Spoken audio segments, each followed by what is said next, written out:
All right. Hello, everyone, and welcome to today's live strategy session on securing non-human identities. We appreciate you taking the time to join us. We have put this session together with industry practitioners to cut through the noise and focus on actionable strategies for customers to start securing the non-human identities and some things that security teams can actually implement. Before we get started, I want to just cover some of the housekeeping items. If you are joining on Zoom, you will see a Q&A feature where you can submit your questions, and we will try our best to weave that into our discussions throughout this session. It will save us time later on. Also, to help shape today's conversation, we will have a couple of polls, one at the beginning and one towards the end. Please help us answer those questions so we can uh, position this conversation as well as things for the future as well. Lastly, the session is being recorded, so people who have registered, we will share this recording later on. With that, let's get started. Today is a very interesting topic about securing non-human identities. And if you are ever wondering how many non-human identities are lurking in your multi-cloud hybrid environments, the spoiler alert is a lot more than you think. Uh, there are several reports saying that this could be anywhere between 20 times or 50 times more than the human. And most of the security teams are struggling to track, govern, and protect, which will be the key focus of this webinar. Um, and a quick reality check is that a recent study have also shown that 80% of security breaches that have happened in the recent days, the key reason was compromised credentials, and many of those belongs to the non-human identities. So it's just definitely a top of the mind for several IAM teams, cloud security teams, cloud infrastructure teams, and we have a very star-studded team of panelists today that I will introduce that will talk about the securing non-human identities, and we have broken down the session into three different parts. One is basically a little bit of awareness of what is non-human identities, what are the risks associated with them. Second phase is about the practical steps of actually doing something about them. How do you secure them? And then lastly, we will cover some of the real world breaches and lessons learned from our panelists.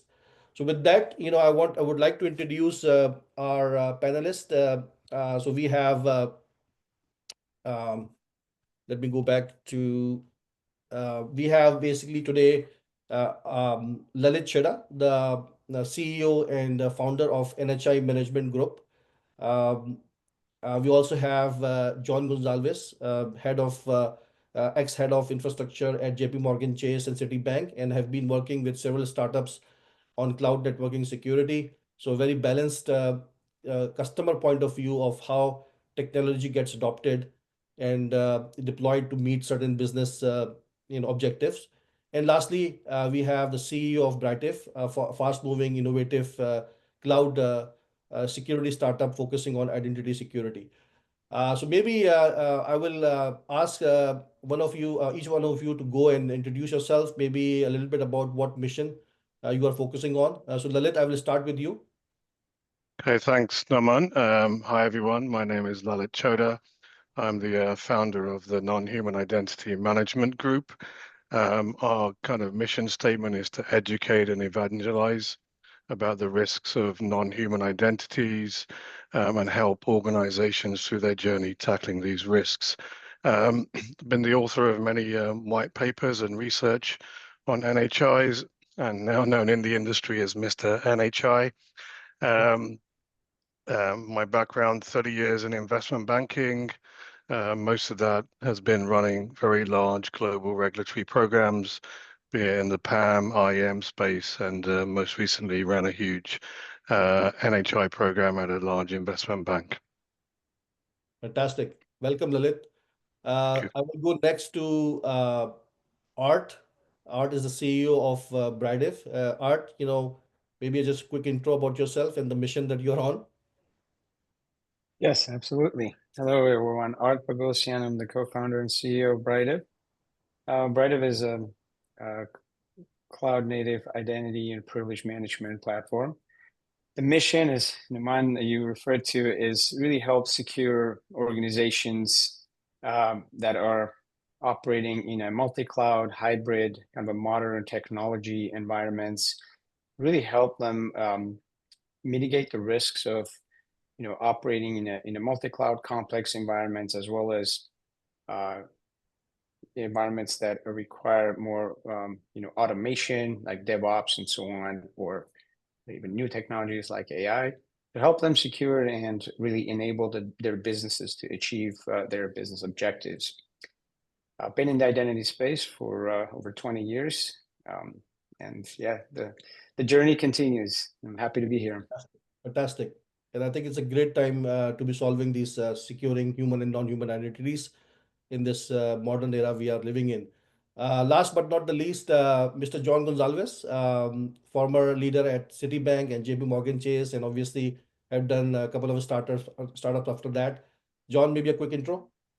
Yeah, so good morning, good afternoon, good evening, everyone. Real pleasure to be here amongst this esteemed panel with Lily, Numan, and Art.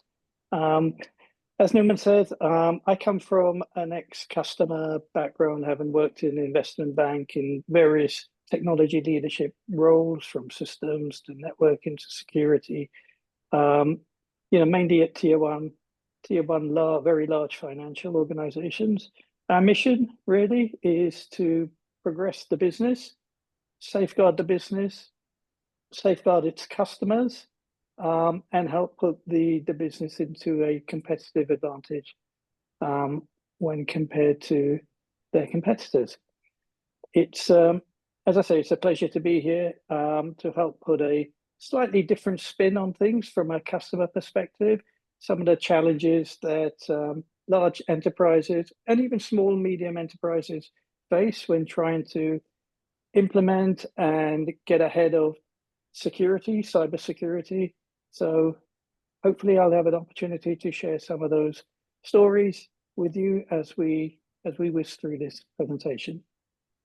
Fantastic. And I think it's a perfect balance of the panelists that we have. Obviously, a customer point of view from John, I would say a evangelist, and Lalit, who have been doing awareness in the industry about risk of NHIs and how do you go about securing them, and obviously a founder who is focusing on in this area to actually help customers with these security challenges that people have. So great panel. Before we jump into the discussion, I have an icebreaker question. If NHIs have a LinkedIn profile, what would their title be? Would it be a shadow IT specialist?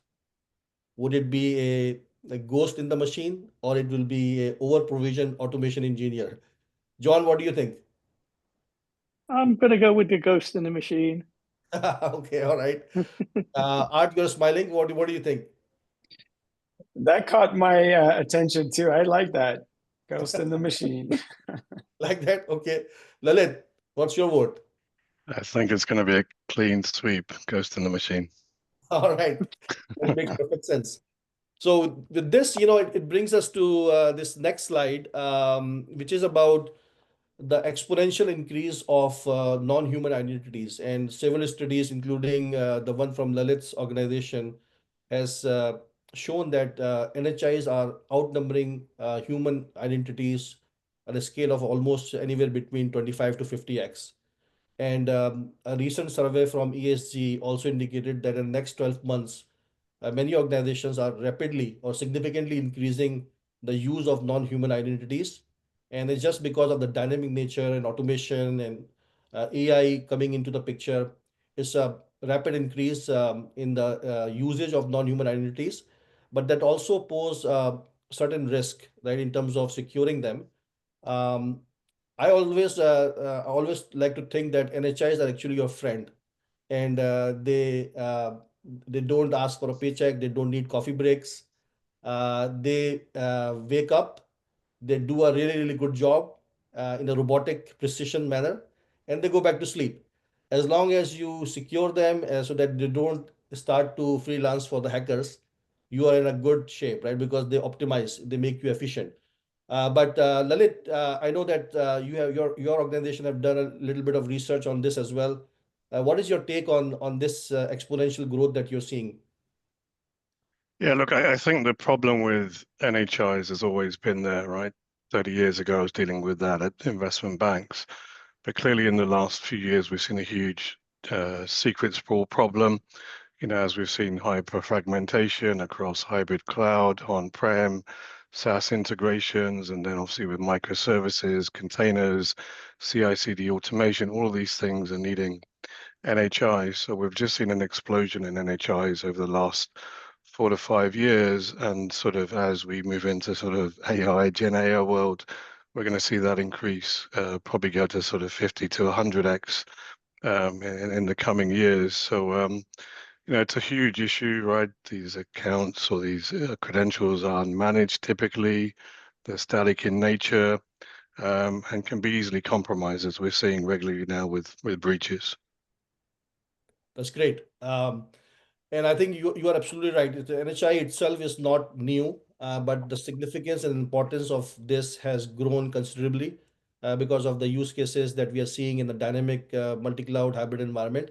It has become, and also specifically because of the recent breaches that we are seeing all around, and the major contribution was compromised credentials, that you can tie it back to non-human identities. Um, Before we jump into a more deeper discussion and some practical advices, I know there's always a big debate about, okay, machine identity versus non-human identity. I mean, we don't want to get hung up on what actually is the right term. At the end of the day, it's something that's not human that you want to try to secure. But maybe, Lalit, from your perspective, you can quickly chime in maybe in a minute or less. What are the difference between machine and non-human identities, even though, we want to secure both of them. Yeah, look, I think in the industry, there's kind of two camps. There's one, which is the machine identity camp. The other is the non-human identity camp. Some people don't like the fact that non-human identity refers to the opposite of what it is. I think some people have strong views that machine identities don't really quite cut it for what we're talking about. A machine can have both human and non-human identities on there. So is machine identity the right term? But look, typically, there are kind of two places where non-human identities are used. One, is on the sort of machine device side, and one is workloads. So look, I think the industry is probably not going to settle down very quickly on a common term, but I think our focus needs to be just solving the problems for organizations and helping them, get rid of these huge exposures. Yeah, and I think you are rightly said that it could be anything that programs, API, robots, agentic AI, any GitHub action workflows, anything that basically is an application or a process talking to another application. Um, Art and John, is this also you see from your perspective when you work with the customers, or John in your environment when you were managing these things? Is there anything new that have popped up, or generally this basically defines the non-human identities pretty well? I guess from a personal perspective, I don't care how it's categorized. I see it all as a problem that needs to be addressed. It's that simple. You've got to identify, do some categorization, and then solve the problem. What people want to call it, how they want to define it, it's less important to me. Absolutely. I am on the same boat as you. And I'm sure that Art Yeah. probably would agree as well. I agree. Yeah, John, I agree. And Lily, thank you for that context. And I'm fully aware. And I think some of that confusion is probably caused by vendors who want to differentiate. At the end of the day, how we solve the problem matters, right? Right. I guess one thing to add, look, I think there is a clear separation around machines, devices, and workloads. So whilst they come under the overall banner of non-human identities, how you manage non-human identities for a machine or a device can be very different to managing, non-human identities for sort of software workloads. So there is some distinction about kind of the subcategories, but yes, the general problem is the same on how we manage them effectively. All right, agreed. All right, so let's just focus on some of the key aspects of what are some of the indicators of NHI security risks. And I would like to start with John, being that customer. persona and lens in terms of managing critical infrastructure, what are some of the key signs of exposure? Is it always have to be a breach that will let you, become more aware and make it an urgency in your environment? Maybe you can talk something about, what are some of the indicators of I think, NHI exposure? yeah, sure, Numan. I think breaches certainly gets people's attention, but it's almost too late by then, right? So then you're firefighting and everyone's running around like a headless chicken trying to find out what the hell's going on. Let alone folks that need to deal with regulators, both internal and especially the external regulators, if you have a breach, which is a very bad thing. Signs of exposures. How do you get in front of this? And to me, the big one there is especially inventory. Mhm. When you're a large enterprise, 100,000 employees plus, if you 20 anything up to 20 to 50 times, more NHIs than employees, you're in the millions now, right? Of NHI. Keeping an inventory, keeping account of all of that, what's happening, getting your audits on all of that regularly, managing it is a challenge. It's a real challenge. And the other question, how accurate is your inventory? It's just a point in time. You take an inventory, it may be 100% accurate. Following day, it probably is lost its accuracy. So, yes, you have to have inventory. It's very, very important because without data sets, what are you going to look at? How do you know where you've been breached? And as I say, once you've been breached, it's almost too late then. And keeping in front of breaches, bad actors they're very sophisticated. Breaches are sophisticated now. They'll go for the low-hanging fruit. If there's keys that are exposed, etc., bad actors will find that pretty easily. They won't take much working out. But they're still very sophisticated. They're very innovative, as we all know. And if they can get into your organization, then they can cause some real problems for you. Yeah. So start off with the inventory. You have to have an inventory, and you have to keep it updated, on a regular basis, because I guess one of the questions from, if you're a regulated industry and you have your external regulator come and audit you, the first thing they're going to ask for, where's your inventory? Second question they'll ask is, how accurate is it? When was it last checked? When did you do your audit last against this inventory? So, it may be a laborious job to keep inventories up to date, but it's a very, very critical job. Absolutely. I think I 100% agree on this untracked NHIs accessing sensitive systems.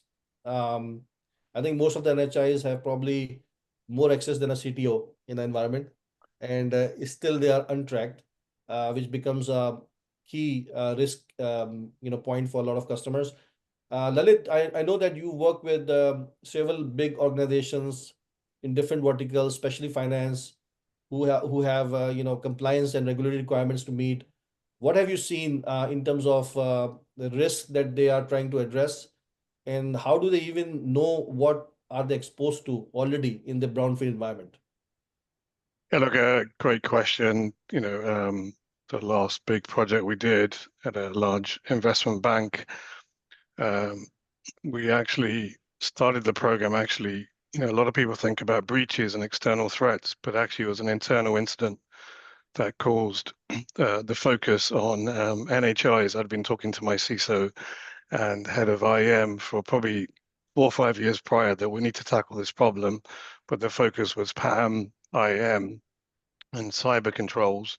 But then we had one massive incident that occurred where someone used an NHI inappropriately. It was shared between prod and non-prod with the same password, and they actually went into production when they thought they were going to non-prod, and then caused significant business disruption. And then it turned out that the account was shared with many other applications as well. So cycling the password to reduce the risk exposure and visibility took many weeks to turn around.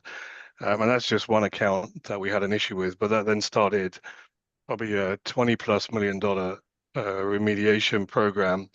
And soon after, the regulators came knocking. What were they asking? They're very loaded questions around, do you have hard-coded, unencrypted credentials, passwords in your source code? Are you regularly cycling your credentials, your passwords? And even some of the more advanced regulators around the globe were asking about monitoring controls. How do you detect if a human is inappropriately using the NHIs? So I think one thing I would say as a key takeaway, look, this isn't an external threat issue only. There's a big internal threat with your employees, contractors using these accounts. So you need to be, so this is happening, under your nose now as we speak, this issue. And one of the things I would also add is, as people have put in PAM controls to stop people getting into production with just-in-time access, people have started to increase the use of NHIs more and more and bypassing the standard controls because they know the password, they can get in, log onto a database, right? So you really need to be concerned about hard-coded credentials, humans using these credentials within your environment internally as well as externally. Spot on. Spot I on. guess, Lally and Art, would you guys also agree that NHIs is really difficult to monitor because, due to their automated nature, it's difficult to sort of monitor suspicious activity that goes on, whether internally or externally. What do you think on that? And I will add John to your question, and I would also basically add that angle, right? That okay, so a lot of organizations are familiar with IEM controls and PAM controls in a on-prem world where they have been doing a great job for securing and governing and life cycle of human identities. So what's so different about non-human identities? Why cannot you use the same sort of controls? You still have your IAM, IDP, and PAM that people are used to, and some of the vendors have done a great job in the data center world.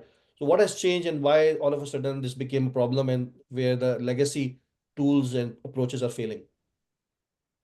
Maybe a good question for Art. Right. A lot to unpack, but first part of the question, I 100% agree. These are more challenging. The NHIs are more challenging to secure, and monitoring is certainly part of that because of especially in the new modern technology environments like clouds, private cloud, public cloud technologies, where the speed and the automation is at a much higher level than it was ever in the data center world. So it presents much more complex, environment to monitor, and be able to automate, the security process.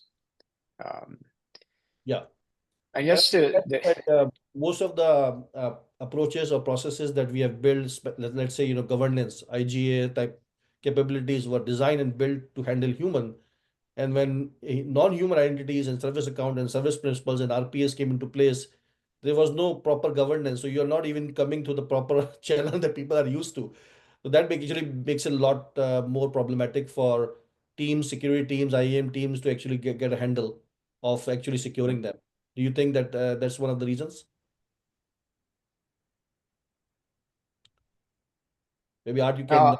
I guess it kind of ties back to your earlier question about if there are already existing IAM processes and governance processes, why not use those for NHIs, right? I think it's definitely a legitimate question. I'll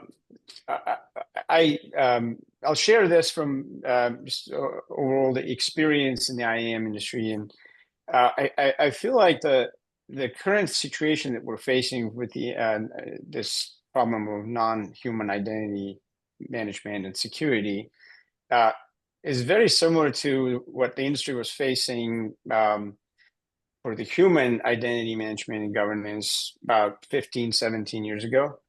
when there were really there was identity management. There wasn't yet a identity governance, security, and privileged access as we know it today. And it was in the aftermath of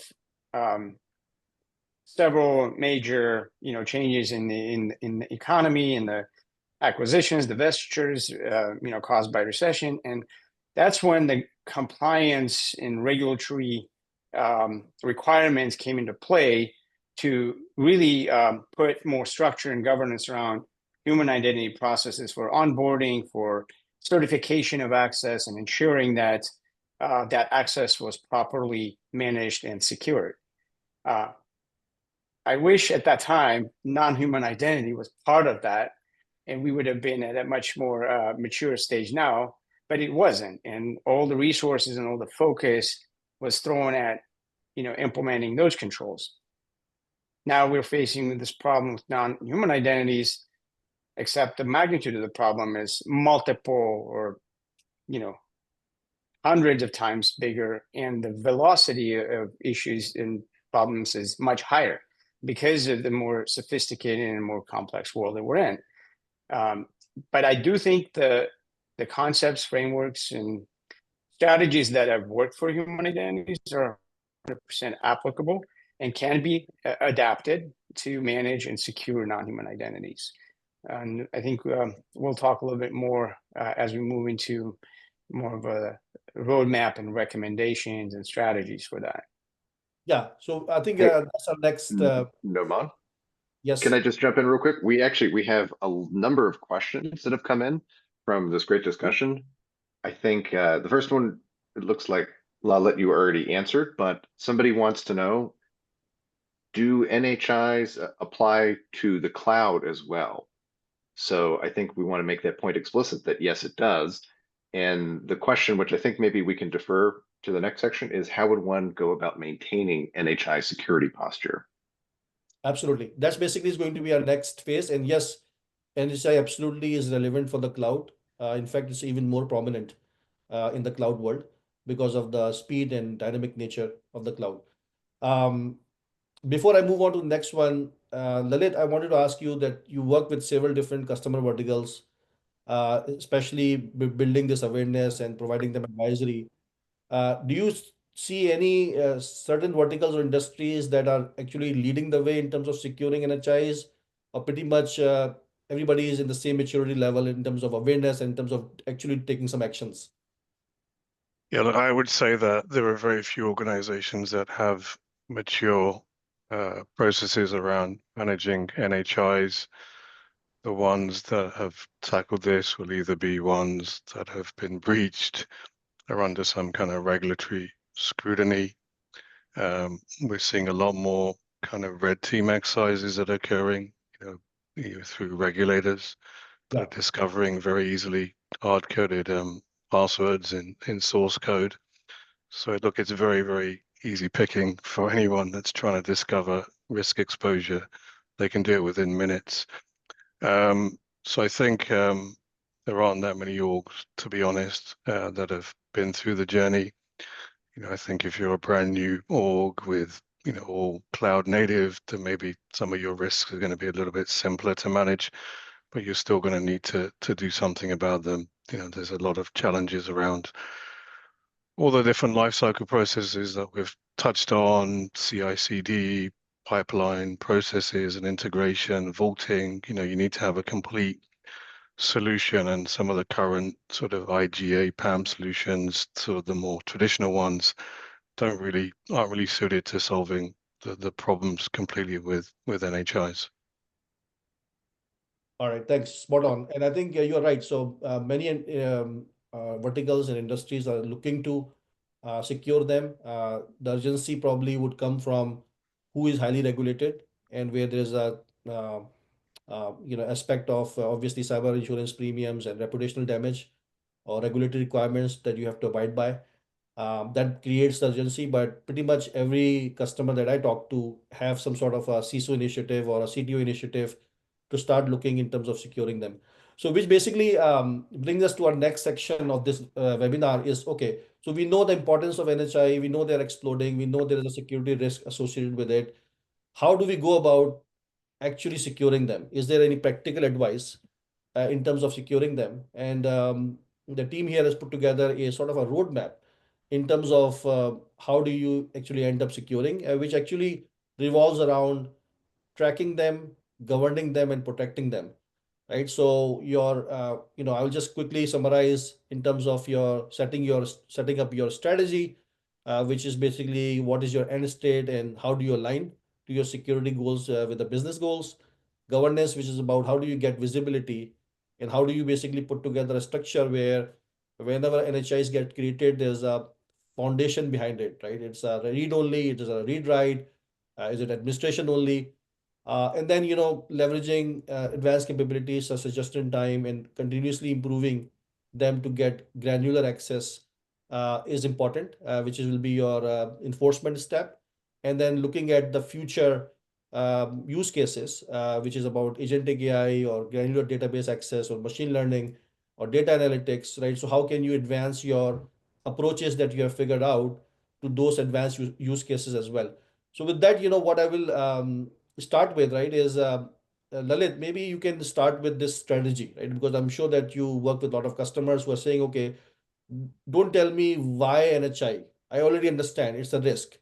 Tell me, how do I do this? Help me make it easy for me so that I can start seeing the impact day one. I know that it could be a longer process for me, a longer journey, but I want to be able to secure this. So maybe you can take a look at this strategy section on how would you go about it. And John, maybe you can highlight from your customer perspective, what would be your view if you want to start tackling this? Mm-hmm.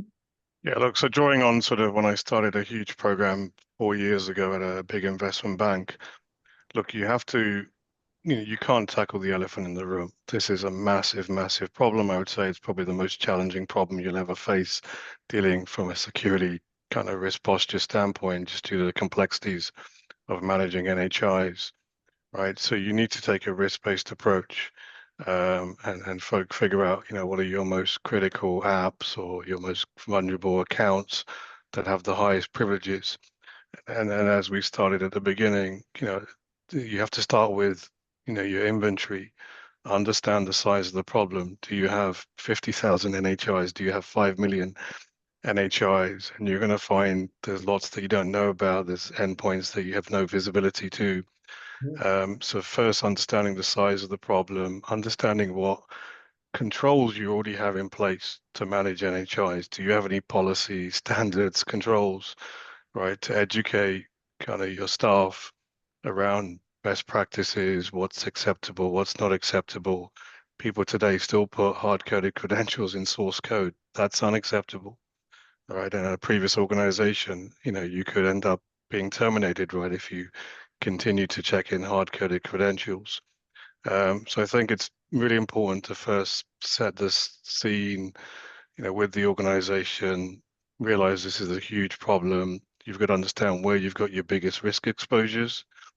I would say things like scanning, the things like hard-coded passwords is a good start, as well as your inventory, and look at hygiene and posture management, right? You're probably going to have, because these accounts are quite static in nature, right? You're going to probably have hundreds of thousands of these that have been created. We've seen organizations where 50, 60% of the NHIs are unused.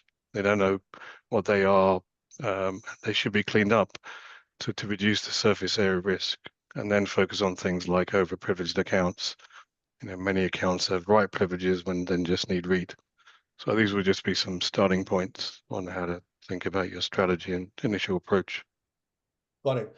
So you mentioned getting a good handle of inventory of non-human identities to get that visibility in terms of what you already exist, and then also a little bit of governance model where do you even know how NHIs are being created, and do you have a foundational architecture or design in terms of what roles NHI could have, and are you even segregating those roles? So you have a read-only NHI or a read-write NHI, and based on that you can apply certain policies accordingly.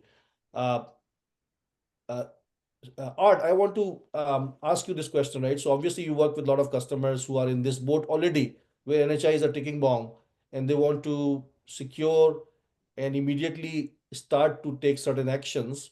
When you go and talk to customers and the way you have built your platform, what are some of the strategies they are taking where they can go on this roadmap and strategy, but at the same time start to tackle high risk accounts immediately? So what is your approach that you recommend to customers? Yeah, and this definitely will tie to what Lalit described in terms of the initial approach, the strategy, and laying the foundation. So what I would recommend, and I do recommend to customers, is to always take a balanced and measured approach, because when you go into environments when a lot of processes and tools are operating already and supporting critical systems applications and data and resources, the last thing you want is to cause disruption and create more problems instead of trying to solve the problem. Mm-hmm. So taking that risk focused approach and prioritization is absolutely important from the very beginning, and understanding that the change is necessary, and change is justified because of the benefits of a more secure environment, and arguably also better, more efficient operational environment. That change needs to be sort of introduced, I would say, in more of a gradual way. So along those lines, that first objective being risk mitigation and security posture improvement, the quick win approach could be to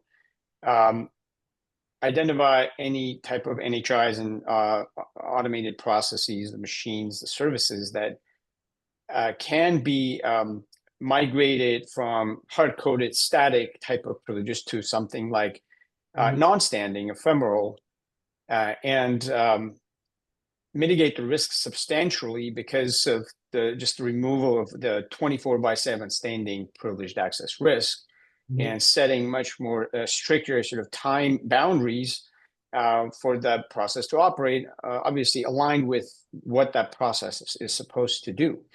That we've seen be a much more acceptable approach, and given the tremendous benefit of risk reduction, the change is much more acceptable, especially given that you have to change. If it's in the code, you have to change to remove the static credential anyway. So that would be something that would be an effective approach from the very beginning.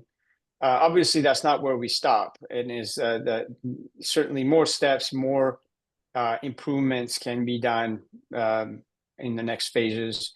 But that one definitely stands out to me as an effective approach that I've seen a lot of organizations implement relatively quickly and gain substantial benefits from that very quickly. Got it. So just to recap on what Lalit and Art you have said is, you identify, first of all, it's a problem. You need to have a strategy and a program within your organization that can tackle securing non-human identities, which aligns to your business goals. Then have a inventory or visibility of what you have in your environment, because obviously most of the environments are brownfield. So you want to know what NHI exists, what do they do, and the crawl walk approach would be is to take out those high risk NHIs and immediately remove static access and put them into some sort of a just-in-time ephemeral access, where you're still able to access, let's say, a S3 bucket or a Lambda service or a RDS database or a Snowflake database, but you do it in a dynamic just-in-time where instead of having a God mode access 24/7, you can just get access to those things whenever you need it, whether it's 1 hour, whether it's 4 hours, whether 8 hours. So that basically is immediately reduce your risk from 24/7 to only the time you need that access for, which is a privileged access. And we have seen that a lot of breaches, they happen because of a uh, token on a public GitHub repo or a security credentials that get stolen. So that risk gets immediately reduced to just the time, and especially if you're using ephemeral access, even that hard-coded key or key that you use to get access doesn't, is valid anymore after that session. So am I getting this right? And then you're saying that continue to fine Yeah. tune and make that granular further, right? Because you start Yeah. with something to lock it down, and then you evaluate and audit on is it the right size for the profile? Am I giving over provision access, or can I prune the permissions to something that's relevant for that job or function that NHI is trying to do? Am I on this Mhm. understood Yeah. this? Yeah. That's the gist of it. Yeah. Yeah. Okay, and then John, So, then I will ask you this question, right? So as a technology implementer, someone who have been buying and making decisions on technology on what to adopt, does this sounds like a sound approach? Do you think that so your biggest challenge in adopting any new thing is the humans, right? Because obviously you want to do these things, but at the same time you don't want to get in the way of developer efficiency, right? So as a leader of a customer, you want to secure it, but also at the same time you want to don't take that speed or agility away from developers. So what are your thoughts on that aspect? Yeah, so a question or a challenge that always comes up is, do I build or do I buy? Right. And in some circumstances, the bigger the organization, the bigger the enterprise, they tend to lean a little bit towards building their own. In circumstances, the right circumstances, they'll buy. Yep. But I think, I guess for me, the more fundamental question is, what am I building and what am I buying? What am I trying to fix? Yeah.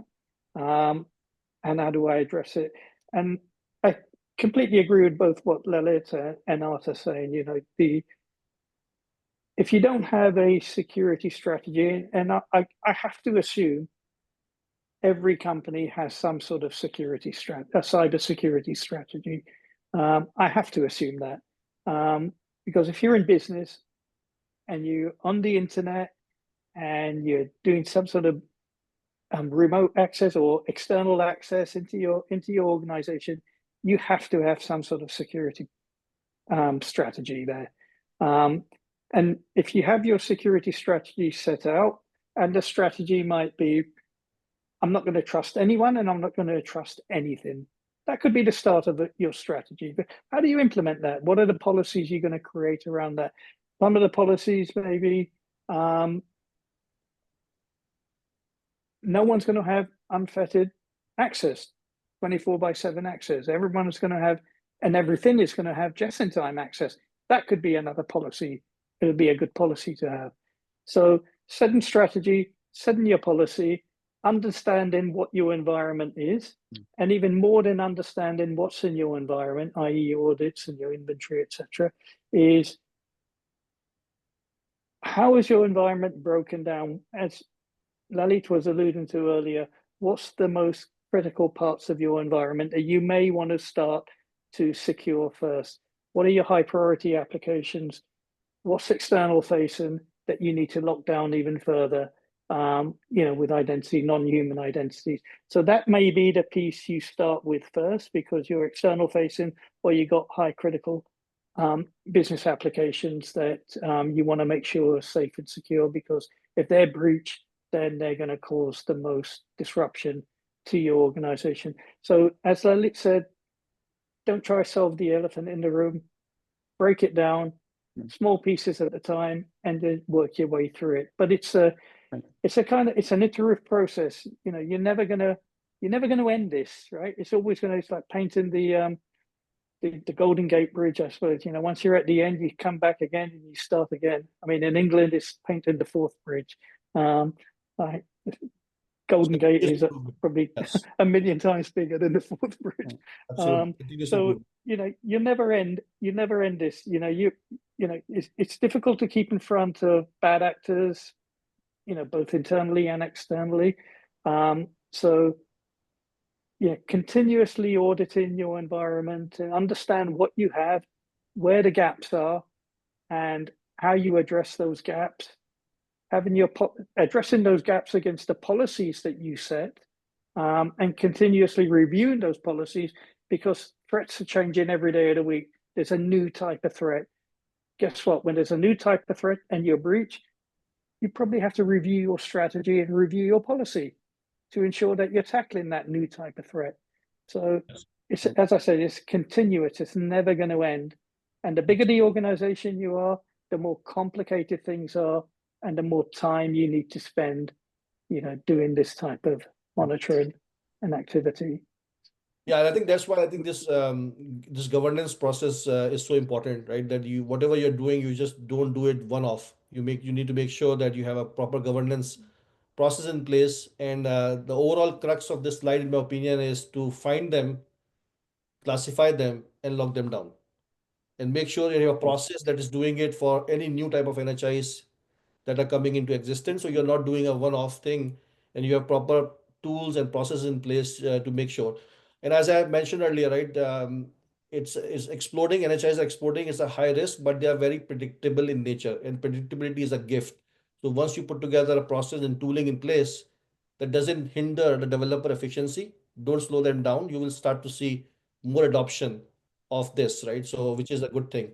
Just one thing on the Well, predictability, I would say though, with AI coming along, being able to then spawn new processes, programs, I think it's scary times ahead with Gen AI Agentic and AI, AI yes. agents.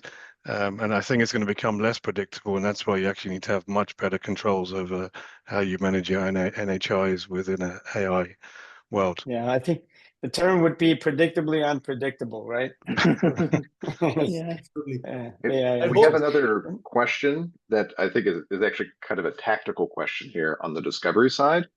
Mhm. So the question is, what would, especially for the practitioners, structured blocking of NHI access as a technique of exposing the inventory? So basically, you're going to get denial of access failures, and that's going to bubble things up to the top of the list.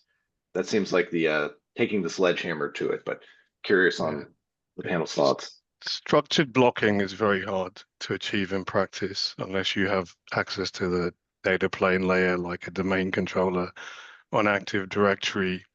But look, a number of projects that we've run where we've implemented kind of pretty expensive monitoring solutions. Yes, as you start monitoring activity through network logs or logs on databases, you can then effectively reverse engineer and see what accounts or NHIs are out there being used, potentially before you have an inventory in place or mature inventory. So I like the question. There is definitely some merit in how through monitoring, learning about what's out there and looking, and then also using monitoring to looking for anomaly detection, right, and sort of inappropriate or unusual behavior. As no one said, this access is fairly predictable, but if then someone's coming in from a different connection, a human's using the account, right, you do need to have pretty sophisticated monitoring controls, but that can help with inventory as well. So great question. Yeah, if Fantastic. I could chime in on that. Yeah. So to Go chime in on ahead, that, Mark. this is again similar to early days of identity governance projects when we would try to turn somebody's access off that wasn't used and see if somebody would complain, right? In the NHI world, the little bit of a risk there is if it's a process and it causes disruption, that's a risk you don't want to take. Absolutely. Absolutely. I think with that thought, right, let's take a segue into, and Art, I want to come back to you, after the next section, because I wanted to, I'm curious to find out if somebody implement this strategy and they start to secure NHI, then some of your largest customers, how they are tracking the success, right? So, and is it like number of NHIs that are checking out permission just in time, or you reduce the permission? So I'll come back to that, but what I want to tackle right now is discuss some of the recent NHI breaches as a way to learn from it, right? Not to talk about how XYZ organization did not take certain actions, but to learn from it. And I think we have seen several breaches around Okta and Cloudflare, Uber breach, where either it's a GitHub public repo which has a exposed static key out there accidentally. Somebody added it as part of the code. Now hackers were able to get that and they were able to laterally move in the system, or it could be a contractor service account credentials exposed. All those sort of things result into a huge, I would say, security issue for any organization. But I wanted to ask Lalit, right, in terms of what has been your experience, maybe something that you can share so our audience can learn from it as a way to then take actions about implementing certain measures.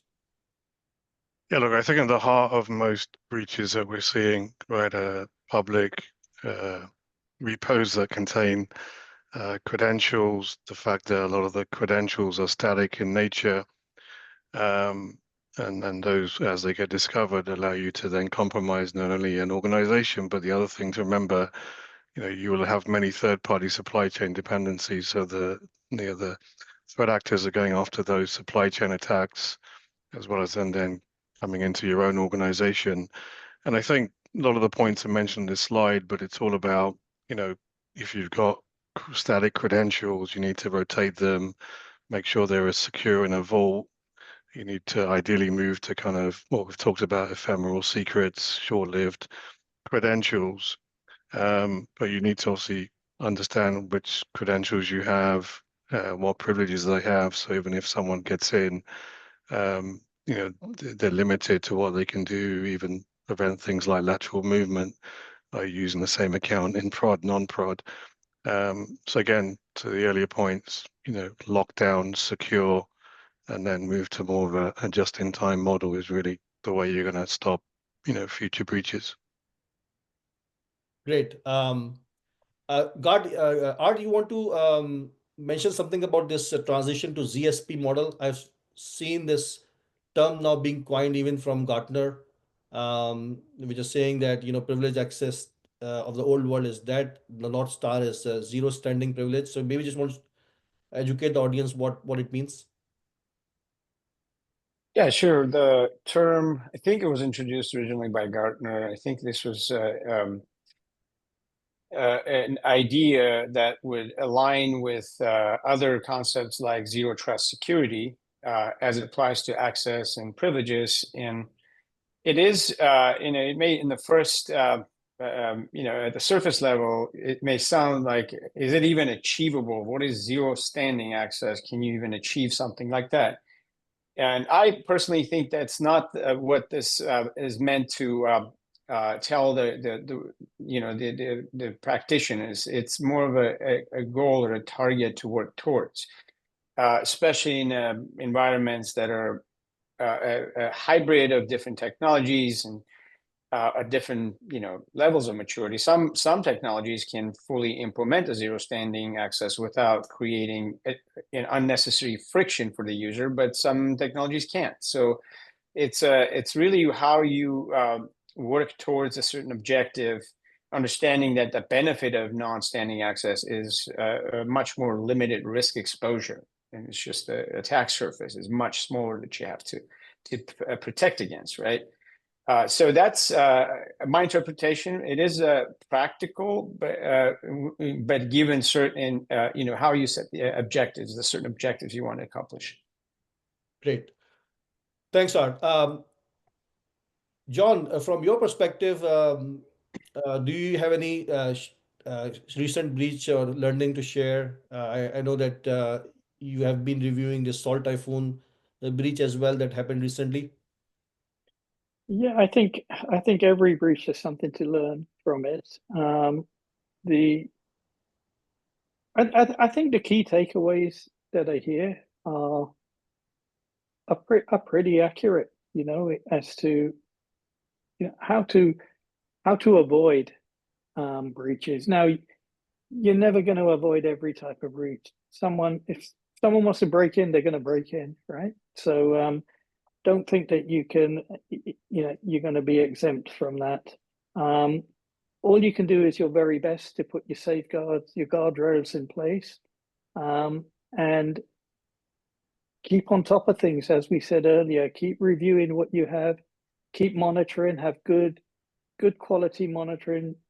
Spend the money on good monitoring tools, I would say, so that they can identify any anomalies. And either block or highlight for someone else, for an administrator to block if it looks, you know, out of kilter. So, you know, rather than going into a specific type of breach, I think generally speaking, the you know, keep on top of your environment. You know, that's what I would say. It's difficult, it's challenging, it's not easy. Everyone's got 101 other things to be doing. So, you know, it's easy for me to sit here and say, keep on top of your environment, but I'm sure every one of the audience and anyone else listening to this, you know, they've got, you know, 10 jobs to do in a day. You know, what's the priority? You know, but I can tell you what will be the priority is if you do get breached, it'll be all hands on deck then to understand why did we get breached, you know, and why didn't we foresee that coming? So, Yeah, And in most cases, the breach will be Yeah. discovering an NHI and lateral movement and then causing damage. That's what the hackers go after, is finding the Exactly. NHIs. yeah, So Lalit and John, that's actually a question that we got earlier, and I'll summarize, but how would you get the attention? They were asking specifically about Global 2000 banks. Grab the attention of a CISO and get them to think more seriously and urgently about NHIs in particular. Is it that threat of breach, or are there other things that you could say, maybe what you've got in place? They listed things like API management, API sec, IGA, PAM. They've got all these tools. Is it enough? Yeah, I think to an earlier point, you know, having some of the tools, I wrote about this in a big research paper we just published. The current tools don't cut it for managing NHIs. You can kind of do things in a piecemeal fashion, but you're not going to have control of NHIs with your standard IGA PAM solutions. You know, in terms of grabbing the attention, again, to an earlier point, look, you're exposed massively, right? Both, you know, third-party supply chain attacks, these are occurring, these breaches on a weekly basis now. But I think also the thing that people need to be worried about is the internal threat.